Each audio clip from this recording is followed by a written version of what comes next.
Have you ever wondered why people argue so fiercely about capitalism, socialism, or communism? What do these ideologies even mean? Capitalism. Capitalism is like the freedom to hustle. You own your business, you keep the profit.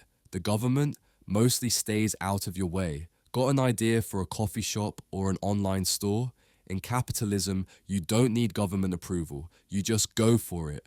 Supporters say it encourages hard work, innovation, and success. Critics argue it creates unfair gaps.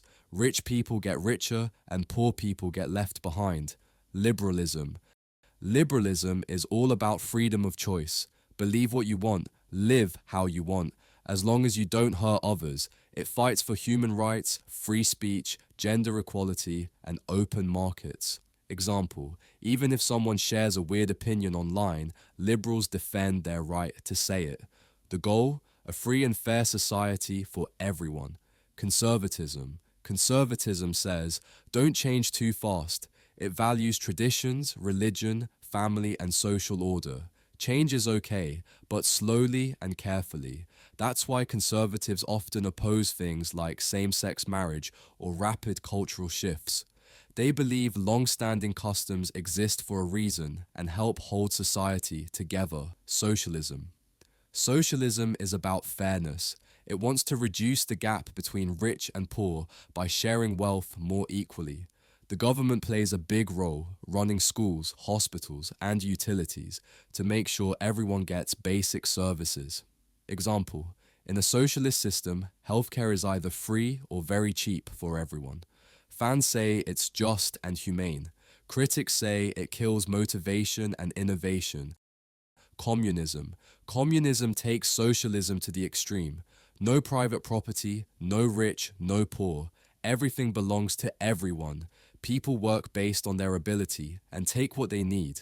No one owns factories or land. It's all shared. Sounds equal, right? But critics say without personal ownership, people lose the drive to work or create, and often the government ends up controlling everything. Communism versus socialism. Socialism still allows for private property and a market economy, but with government regulation. Communism, no classes, no private property, full state control, often after a revolution. Libertarianism. Libertarianism says maximum freedom, minimum government. You control your life, your money, your choices. The state, just protect rights and keep the peace. Nothing more. They don't want heavy taxes or strict rules. If you want to start a business, they say, great, just do it.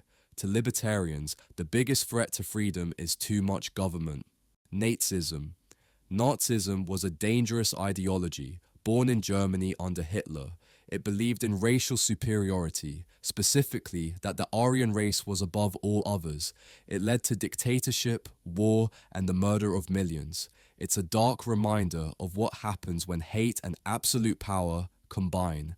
Feminism. Feminism fights for equality between men and women, same rights, same pay, same respect. It challenges laws, traditions, or ideas that limit women.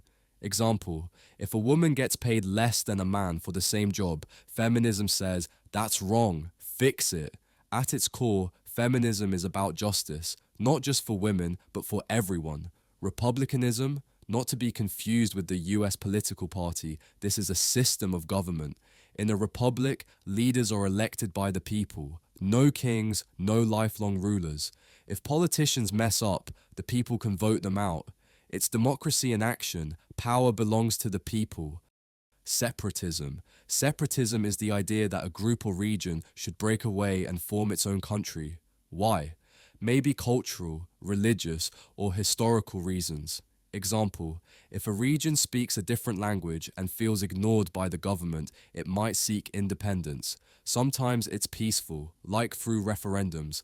Other times it turns violent, syndicalism. Syndicalism says workers should run the show.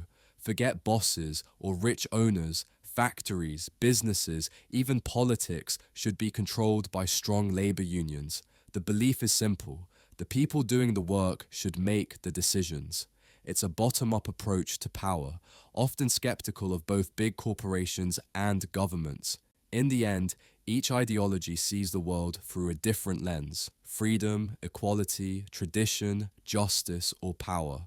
So the next time you hear someone say, "I'm a capitalist," or "I believe in socialism," you'll know exactly what they mean. Which of these ideologies do you agree with most? Let us know in the comments below.